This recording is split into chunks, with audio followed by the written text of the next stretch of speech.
Hello and welcome to way to I में। आज की इस क्लास में हम लोग रिट्स के बारे में पढ़ने वाले हैं। ये पॉलिटी के लिए बहुत ज़्यादा इंपॉर्टेंट टॉपिक है। स्टार्ट करते हैं। तो भाई रिट्स इशू कौन कर सकता है? एक तो सुप्रीम कोर्ट अंडर आर्टिकल 32 और दूसरा है हाई कोर्ट अंडर आर्टिकल 226। दोनों ही रिट्स इशू कर सकते हैं। किस लिए? ताकि वो एनफोर्स कर सकें fundamental rights. Fundamental rights part 3 of the constitution. Right, part 3 of the constitution. ठीक है। और पार्ट 3 कहां से कहां तक आता है पता है आपको? कौन से आर्टिकल से कहां तक? आर्टिकल 14 से 32। ठीक है, आर्टिकल 14 से 32 तक। कौन कौन सी रिट्स इशू की जा सकती है भाई? 5 हैं। कितनी तरह की रिट्स होती हैं? 5 तरह की। Habeas corpus, mandamus, prohibition, certiorari, को वारंटो। हैबियस कॉर्पस किस लिए की जाती है?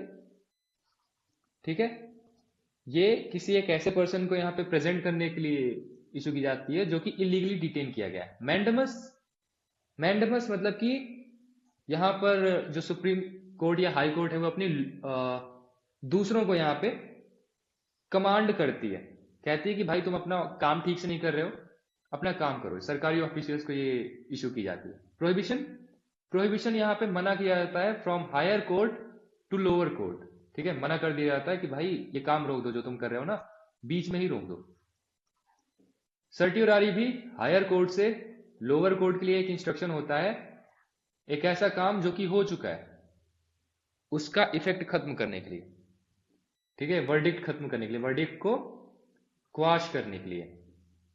को वारंटो किसी एक पर्सन की किसी पब्लिक ऑफिस पर जो क्लेम है उसकी लीगैलिटी चेक करने के लिए, लीगैलिटी को चेक करने के लिए को वारंटो यूज किया जाता है। 1950 के पहले सिर्फ 3 ही हाई कोर्ट्स ऐसे थे जो कि रिट्स इशू कर सकते थे, कैलकाटा, बॉम्बे और मद्रास। बड़े बड़े फेमस तो यही है भाई। कैलकाटा फेमस, फेमस है, बॉम्बे और मद्रास याद रहेगा बड़े आराम से। सुप्रीम कोर्ट कौन से आर्टिकल के तहत कर सकता है? सुप्रीम कोर्ट अंडर आर्टिकल 32 और ये 226 हाई कोर्ट। ठीक है, दोनों में डिफरेंस क्या है कि सुप्रीम कोर्ट सिर्फ और सिर्फ फंडामेंटल राइट्स जो कि पार्ट 3 आर्टिकल 14 से 32 के बीच में आते हैं, सिर्फ और सिर्फ फंडामेंटल राइट्स के लिए ही सुप्रीम कोर्ट रिट्स इशू कर सकता है। जबकि इस मामले में हाई कोर्ट का जो ज्यूरिसडिक्शन है वो थोड़ा सा ज्यादा होता है। जो हाई कोर्ट है, high court fundamental rights plus any legal right, ठीक है, एनी लीगल राइट के लिए यहां पे रिट इशू कर सकता है। फंडामेंटल राइट क्या है? जो कि यहां पे कॉन्स्टिट्यूशन के पार्ट 3 आर्टिकल 14 से 32 के बीच में यहां पे एनलिस्टेड है। जबकि लीगल राइट वो कॉन्स्टिट्यूशन में हो या ना हो, लेकिन उसके लिए अगर लॉ बना है तो वो आपका एक लीगल राइट है।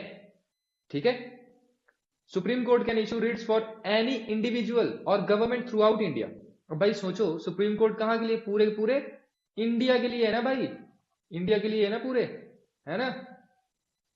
और जबकि एक हाई कोर्ट एक पर्टिकुलर स्टेट के लिए, पर्टिकुलर रीजन के लिए होता है, तो सुप्रीम कोर्ट पूरे इंडिया के लिए इशू कर सकता है Ritz.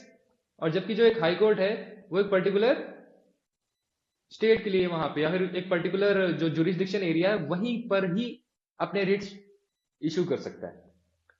Supreme court can not refuse to exercise under जो आर्टिकल 32 है ना, उसको यहां पे एक्सरसाइज करने के लिए मना नहीं कर सकता है। यानी कि अगर आप वहां पर उनसे रिट्स के लिए गुजारिश करते हैं, रिक्वेस्ट करते हैं, तो उनको वहां पर आपकी बात सुननी पड़ेगी। ठीक है, क्यों? क्योंकि आर्टिकल 32 भी तो एक फंडामेंटल राइट है, and fundamental rights can not be taken away, है ना। On the other hand article 226 of high courts is discretionary. यानी कि आप हाई कोर्ट जाते हैं इन्हीं फंडामेंटल राइट या किसी भी लीगल राइट के एनफोर्समेंट के लिए, तो हाई कोर्ट आपका केस सुनने से मना कर सकता है। हैबियस कॉर्पस, ये हमारी पहली टाइप ऑफ रिट। ठीक है, हैबियस कॉर्पस जिसका मतलब क्या है? To have the body of, यानी कि इस इंसान को लेके आओ जिसके बारे में यहां पे कोर्ट कहेगा। एक ऐसे पर्सन को जिसको इलीगली यहां पे डिटेन करके रखा गया है, उसको यहां पे सामने लेके आओ। ठीक है, और अगर ये डिटेंशन इलीगल पाया जाता है तो कोर्ट क्या होगा, उसको फ्री कर देगी या आजाद कर देगी। फिर किसके अगेंस्ट इशू किया जाएगा, अगेंस्ट पब्लिक अथॉरिटीज या फिर प्राइवेट इंडिविजुअल्स।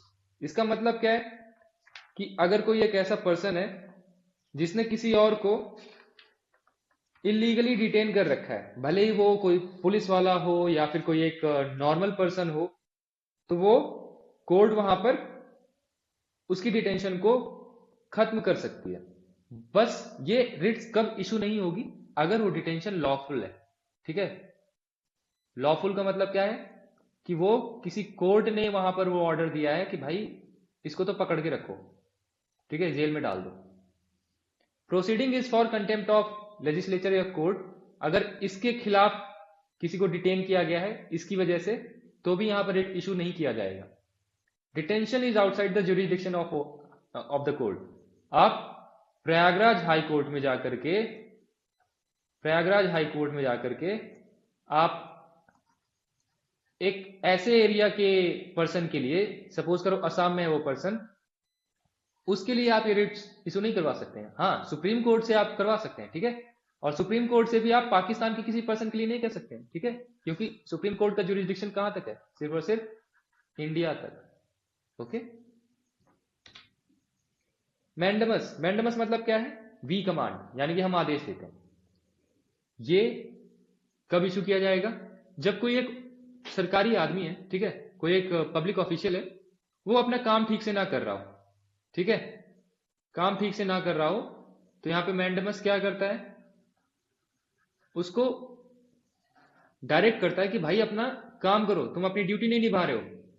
और एक किसके खिलाफ यहां पे इशू किया जाएगा, किसी भी पब्लिक बॉडी, पब्लिक कॉर्पोरेशन या फिर इंफीरियर कोर्ट के लिए, या फिर किसी ट्रिब्यूनल या फिर गवर्नमेंट को भी यहां पर इशू किया जा सकता है कि अगर वो काम ना कर रहे हो अपना।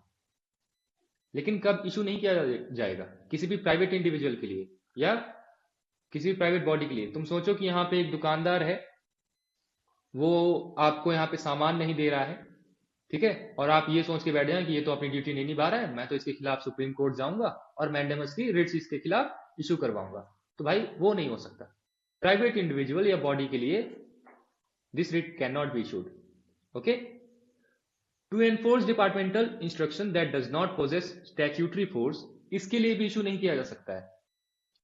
ड्यूटी अगर डिस्क्रेशनरी हो, ठीक है, वही दुकानदार वाली बात, दुकानदार चाहे तो आपको सामान दे, चाहे ना दे, उसकी मर्जी है भाई, है। To enforce a contract obligation, कि आपने कोई कॉन्ट्रैक्ट में कुछ शर्तें रखी थी और सामने वाले पर्सन ने वो शर्तें तोड़ दी, तो ये चीज यहां पर करवाने के लिए आप कोर्ट नहीं चले जाना। Against the president of India and state governors, भाई स्टेट गवर्नर्स और प्रेसिडेंट ऑफ इंडिया,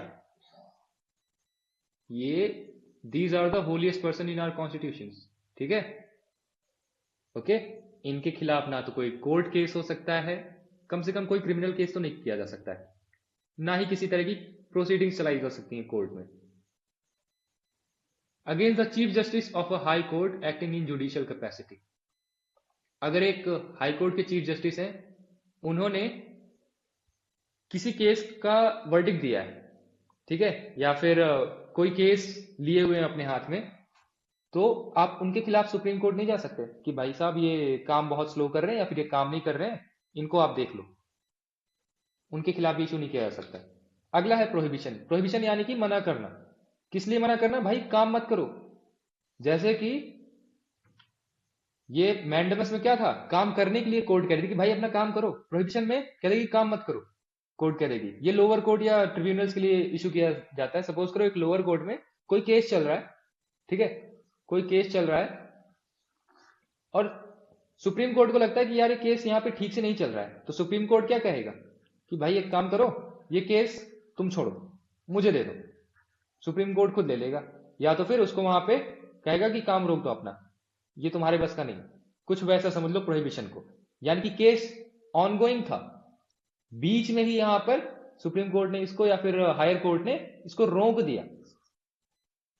तो हायर कोर्ट इशू करती है टू द लोअर कोर्ट या फिर ट्रिब्यूनल को, ताकि जो उसका ज्यूरिसडिक्शन है वो अपना एक्सीड ना कर पाए, कहीं ऐसा ना हो कि उसकी जो पावर थी उससे बाहर जाकर के वो काम करने लगे। Can be issued only against judicial या फिर quasi judicial authorities, can not be issued against administrative authorities, legislative authorities या फिर प्राइवेट इंडिविजुअल बॉडीज। ठीक है, इनके खिलाफ नहीं इशू किया इसका। सर्टियोरारी, इसका मतलब है टू बी इन्फॉर्म्ड। ये एक हायर कोर्ट, लोअर कोर्ट या ट्रिब्यूनल को इशू किया जाता है। ठीक है, अगर केस का जो ऑर्डर है वो पास हो गया, वर्डिक्ट, फाइनल वर्डिक्ट आ चुका है, तब उस केस में क्या होगा, अगर हायर कोर्ट चाहे तो उनके फाइनल वर्डिक्ट को क्वाश कर सकता है, खत्म कर सकता है। ठीक है, यानी कि सर्टियोरारी भी प्रोहिबिशन जैसा ही है, बस प्रोहिबिशन में क्या था, केस ऑनगोइंग था, कोर्ट ने बीच में ही यहां पर कह दिया कि भाई काम रोको, और सर्टियोरारी में काम कंप्लीट हो चुका है और कोर्ट, हायर कोर्ट कहता है कि भाई ये वाला काम तुम्हारा बेकार है। ठीक है, ये नहीं माना जाएगा। Prohibition is issued before the final order is passed and certiorari is issued after the final order has been passed. किन के अगेंस्ट इशू किया जाएगा, सेम टू सेम प्रोहिबिशन जैसा, जुडिशियल या फिर क्वाजी जुडिशियल अथॉरिटीज के खिलाफ यहाँ पे इशू किया जाता है, और किन के अगेंस्ट नहीं किया जा सकता है, एडमिनिस्ट्रेटिव अथॉरिटीज, लेजिस्लेटिव बॉडीज या प्राइवेट इंडिविजुअल या बॉडीज के खिलाफ। लास्ट बचा को वारंटो। भाई को वारंटो में क्या होता है, सपोज करो विकास भवन में कोई एक डेवलपमेंट ऑफिसर है। ठीक है, डेवलपमेंट ऑफिसर है, उसका रिटायरमेंट होने वाला था, तो उसने क्या किया, अपने बेटे को अपनी गद्दी में बिठा दिया। क्या देगा कि बेटा तुम ये मेरी गद्दी संभालो, ठीक है, जॉब ऑफ तुम्हारे बस की है नहीं, लो तुम खुद ही राजा बन जाओ, हम बना देते हैं। तो उस केस में कोर्ट क्या कर सकता है, उनके बेटे से पूछेगा कि भाई क्या अथॉरिटी है आपके पास, क्यों बैठे हो यहाँ पे, कैसे आए हो यहाँ पे। यानी कि कोर्ट यहाँ पे क्या कर रहा है, इंक्वायर कर रहा है legality of a claim of a person to a public office, सरकारी ऑफिस में। ठीक है, कि सरकारी ऑफिस में आप कैसे यहां पर बैठे हुए हैं भाई साहब, कहां से आए आप हैं। तो इस चीज में यहां पर को वारंट यूज किया जाता है। किन ऑफिस के लिए ये यूज किया जाएगा, एक ऐसा पब्लिक ऑफिस या फिर डिपार्टमेंट जो कि यहां पे कॉन्स्टिट्यूशन या फिर किसी लॉ से इस्टेब्लिश किया गया है। कब इशू नहीं किया जाएगा भाई, मिनिस्टीरियल ऑफिसेज में। मिनिस्टीरियल ऑफिसेज में मंत्री चाहे तो अपने बेटे को अपना पर्सनल सेक्रेटरी बना ले, कोई दिक्कत नहीं है, किसी भी रिश्तेदार को बना ले, फर्क नहीं पड़ता। या फिर प्राइवेट ऑफिसेज में भी यही सेम चीज है। ठीक है, उनके खिलाफ आप मत को वारंटो इशू करवाना, जज डांट के भगा देगा आपको। Can be shot by any public minded person instead of any only agreeable person, कि भाई जिसको इससे तकलीफ हुई है सिर्फ उसी पर्सन के द्वारा नहीं, बल्कि कोई भी ऐसा पर्सन जिसको लग रहा है कि यार ये गलत हो रहा है, जाओ वहां पे को वारंटो रिट इशू करवा लो। ठीक है, तो रिट्स के मामले में आज इतना ही था, मिलते हैं अगली क्लास में, बाय बाय, जय हिंद।